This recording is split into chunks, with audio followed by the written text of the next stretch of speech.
Hi అండి. అరటిగెల తీసేటప్పుడు చూపించాను కదా! ముగ్గేసేటప్పుడు చూపించలేదు. ఇప్పుడు చూపిస్తున్నాను. చూడండి. కాటన్ బాక్స్‌లోన ఇలాగ రైస్ బ్యాగులయితే పెడుతున్నాను.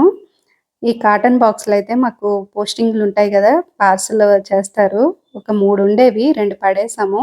ఇది ఎందుకైనా యూజ్ అవుతదని ఉంచాను. ఇప్పుడైతే యూజ్ అవుతుంది. అరటిగెల ముగ్గేసుకోవడానికి. 2 రైస్ బ్యాగులు పెట్టేసాను కదా! కవర్సు. దాని మీద అరిటాకులు ఎండువి పెట్టాను. ఇంకా దాని మీద అరటిగెల చుట్టూ ఇలా అరిటాకులైతే చుట్టేసి పెట్టేశాను.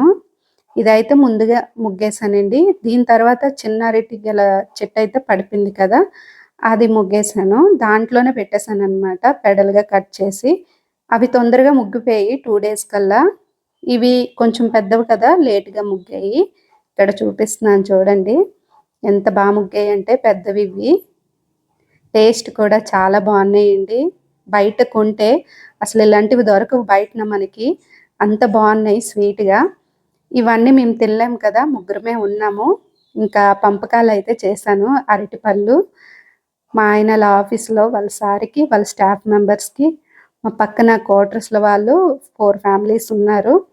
మా బ్యాక్ సైడ్ ఒక ఫ్యామిలీ ఉంది. వాళ్ళందరికైతే పంచేసాము. మేమొక్కరమే కాదు అందరూ తినాలి కదా! వాళ్ళైతే చెప్పారు చాలా బాగున్నాయి, స్వీట్‌గా ఉన్నాయి అని చెప్పి.